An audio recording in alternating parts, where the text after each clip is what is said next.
Masyado na nga akong naboboring dito sa taas, kaya bababa nga ako. Nakita ko nga tong alaga naming aso na si Pancho dito sa baba. May pakis pa nga akong nalalaman. Inaya ko nga siyang mag-inom. Ang sabi niya, ikakain daw muna siya. What? Mahirap kasing uminom nang walang laman yung tiyan. Binibilisan niya nga yung pagkain dyan. Aba, excited tong uminom. Shoota. Akala mo gutom na gutom. Isasama nga namin siya sa pagbili. Kaso parang shy type. Aba, wag ka nang mahiya dahil ikaw ang pinakagwapong aso dyan sa labas. Nahihiya nga siyang lumabas kasi baka daw makita siya ng mga aso dyan na babae. Shoota, parang ako yung nahihilo sa'yo. Hindi na nga daw siya sasama kasi baka nga daw pagsilosan siya ng ibang mga aso.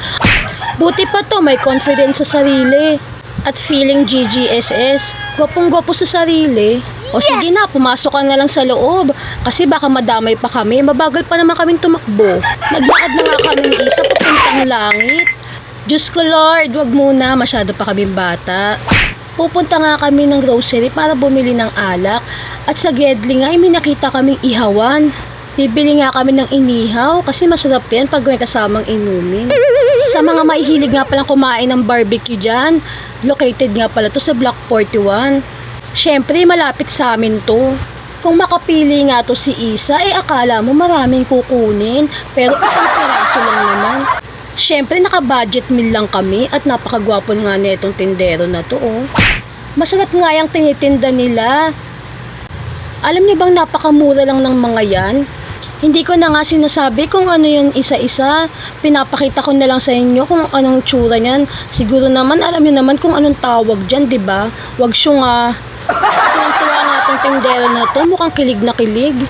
Iniwanan nga muna namin yung mga pinaihaw namin. Pumunta nga kami dito sa grocery para bumili ng alak. Kitang-kita nga sa gilid ko na meron pa akong dalang bag. Ano, mag-grocery lang. Hinanap ko nga yung alak na iinumin namin. Nandito pala siya sa Gedli, nagmumukmok. Ayaw yata netong magpalabas eh. Masyado nga mababa tong lagayan mo. Pinakuha ko nga to kay Isa kasi cute size lang ako. Nahihiya nga ako sa taas neto. Aba, pa-experience naman kung paano maging matangkad. Finally, nakuha ka namin. Akala mo hindi ka namin makukuha, no? Kahit nga maagiw ka na, tinanggap na lang namin yung katotohanan na ang tagal mong na-stock. Shoota, ikaw kaya nagpapasaya ng atay namin. Kaya wag ka nang malungkot kasi iuuwi ka namin. Dadalhin ka na nga namin sa counter para mabayaran. Magpaalam ka muna sa mga kaibigan mo. Habang nasa counter nga ako, tinawag nga ako ni Isa. Sabi niya, meron pala dito sa baba. Kinuha pa namin sa mataas. Masyado ang malinis siyang pinakita mo sa akin, mas gusto ko tong maagiw. Excited na nga kaming umuwi dito sa bahay kasi parang inaaway na kami ng atay namin. Tuwang-tuwa nga tong si Mojito. Sa wakas nga daw, nabuksan siya. Tinatawag ko na nga tong ka-table namin. Unang shot, thank you Lord. Mas masarap ka pala pag maagiw ka. Nakakasira ka nga lang ng muka. Halika na nga dito Pancho, tumagay ka na.